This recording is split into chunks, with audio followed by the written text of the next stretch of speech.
After already trading OG Anunoby, Raptors forward Pascal Siakam could be next on the trade block for team president Masai Ujiri, but is now the right time to trade Spicy P, and what can the Raptors get for him? Let's get into it.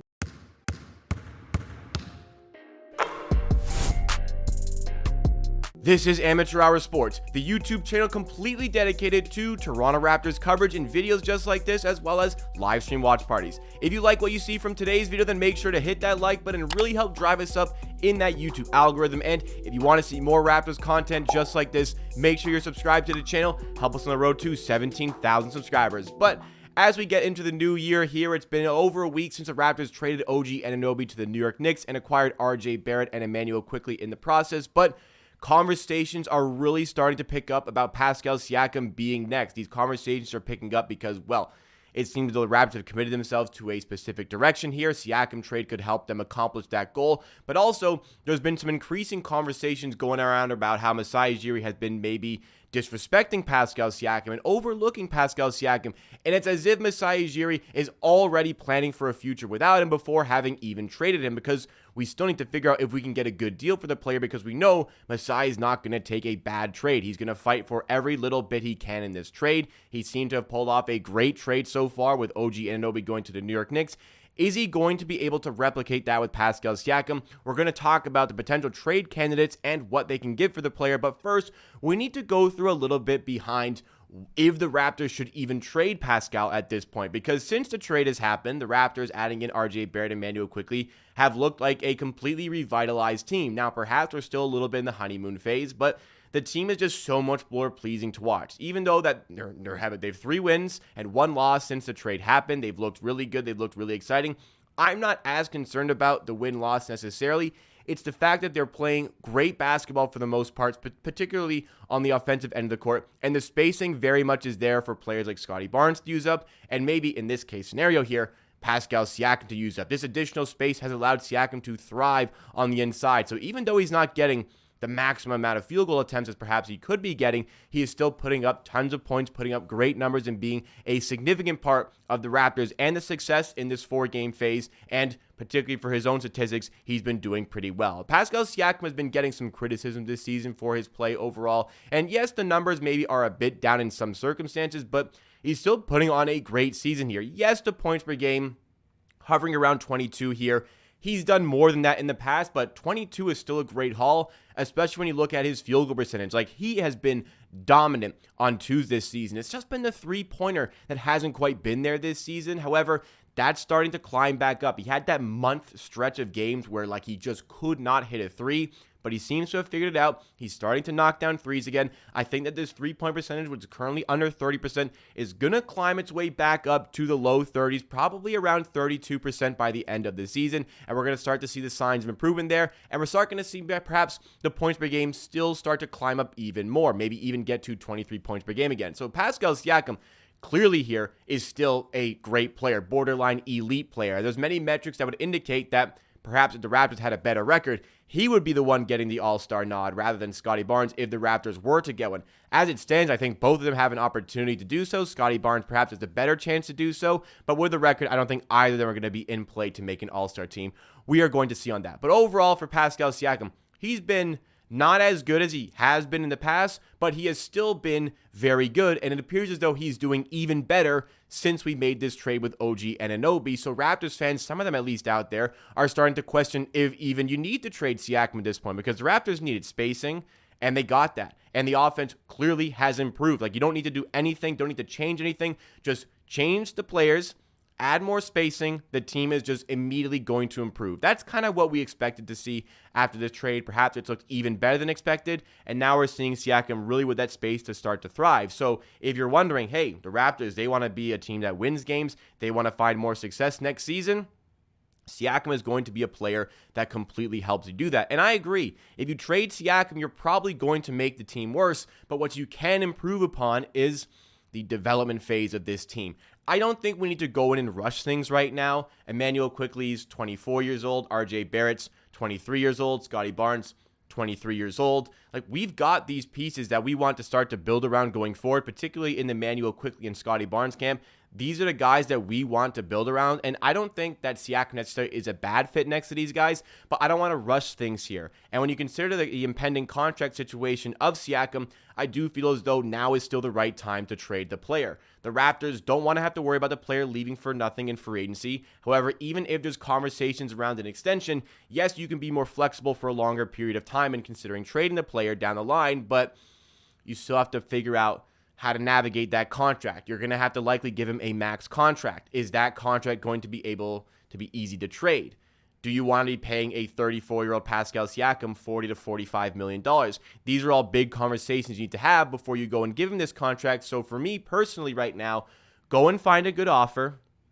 Get what you can for Pascal Siakam here. Really refresh this team. Start to really focus in on building around Siakam, Immanuel Quickley, and see what you can get out of this trade and take this team into a new era here. Just refresh here. I think that right now a trade that you'd get would likely be better what you get in a year's time when people see that contract and maybe have some hesitancy towards committing to it. Also, not to mention, Masai Ujiri, in his press conference once the season finished, talking about selfish play. We thought maybe it was directed at Nick Nurse, Fred VanVleet, but it turned out in media day heading into this season, he was pretty much directly referencing Pascal Siakam as playing selfish last season and has continued to slight him since. It seems as though he's keen on making a move for the player. So I think there's three teams who should be in the mix for Pascal Siakam. First of all, we need to talk about the Sacramento Kings, who the Raptors most recently played. And yes, Shams Charania had mentioned that the Sacramento Kings had pulled out of the deal, but you never know in the NBA if teams can reinsert themselves in the deal. So they're one of the three teams that we need to discuss in this video. What could the Sacramento Kings offer? I think that where Sacramento may have pulled out of this deal,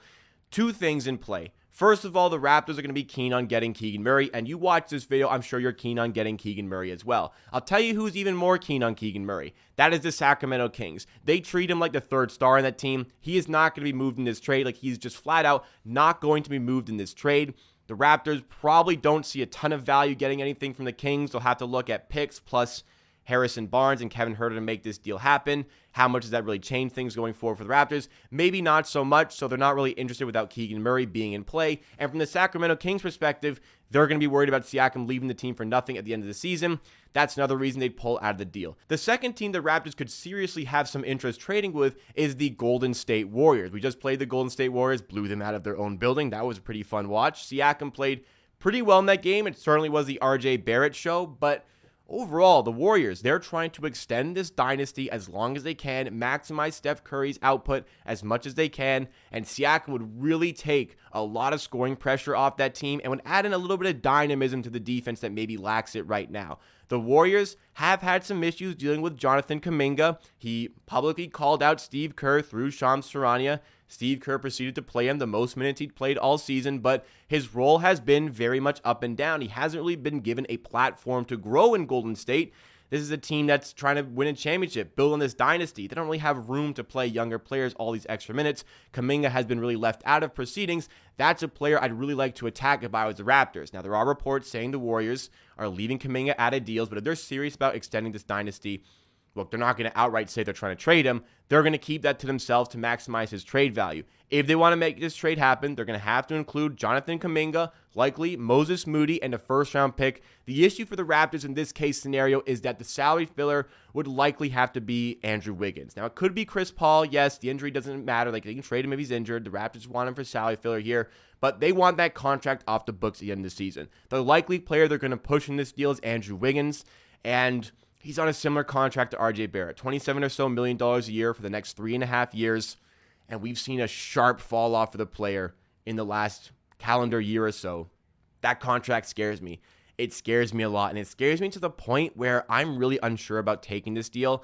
I'm also not super sold on Moody and Kuminga. Like, I really like those prospects, but where I am even more sold on a potential deal going down is with the Indiana Pacers. This is my favorite trade destination for Pascal Siakam if the Raptors can make this happen. What the trade would look like in this case scenario would be a young player, Buddy Hield for salary filler, and perhaps Obi Toppin to sweeten the deal a little bit. You could maybe discuss some draft compensation in play. However, the young player in this deal, you guys might be looking at Ben Mathurin, but for me, I'm looking at Jarris Walker. Jarris Walker is a very intriguing power forward because he's like a 3-and-D power forward. And that is like exactly what this team could use. He's maybe slightly undersized for the position. He's like 6'7", 6'8". Maybe you want to be like 6'9", 6'10" in that role, but he is a stretch 4, shoots the ball really well, is a good defender, is going to play a specific role next to Scottie Barnes and next to Immanuel Quickley that I think is really going to cater to this team and really cater to this team going forward. That would be a really exciting piece to work with going forward. The Indiana Pacers all of a sudden see themselves as, hey, could we start to compete this season? Could we start to build up assets where we really want to try and win something this season? That could be a conversation that comes into play for this team 100%, but still, from an opposition perspective, where there are going to be drawbacks to this trade is, okay, we know Siakam's a great player. His numbers are starting to climb up, absolutely, but can we afford the risk of the player leaving for nothing in free agency? Siakam has made it clear in the past he doesn't want to sign wherever he goes, but can conversations happen to get to the point where, yes, Siakam would agree to sign with a team like the Indiana Pacers, play next to Tyrese Halliburton? That seems like a pretty good destination going forward in Indiana right now. That's something Siakam could consider. But if the Raptors can't facilitate a deal like this, my favorite being the Indiana Pacers, then a conversation needs to be had about extending the player. You gain that flexibility going forward, and you absolutely eliminate the risk of losing the player for nothing in free agency. No matter what you think, no matter what you say, the worst outcome is losing a player of this caliber for nothing. So either extend him, give him the max, or trade him and see what you can get. If you are completely against giving Siakam the max, then you need to trade him for what you can get. I think teams will be interested. I think Golden State will be interested. I very much think Indiana will be interested. And Woj has said as such that the Indiana Pacers are in the mix for the player. And as much as I absolutely love Pascal Siakam, and if you've watched this channel, you've watched me over the years, you know that now is the right time to trade him, really refresh for the future, see what you can build with Scottie Barnes and Immanuel Quickley here, see where that can take you. And Masai Ujiri, we saw in the Open Gym documentary after we acquired Barrett and Quickley, his focus for the future is Scottie Barnes and Immanuel Quickley. No mention of Pascal Siakam whatsoever. If the Raptors are intent on not having a future with Siakam, get a trade done and see where this team can go for the rest of the season and keep on playing this exciting brand of basketball. So what do you make of this Pascal Siakam situation? Do you think the Raptors should trade him now, or do you think now you've seen him with spacing, they should keep him? Give me your answer in the comments, and make sure to smash that like button while you're down there. Subscribe to the channel for more Raptors content. I'll see you again next time for another video.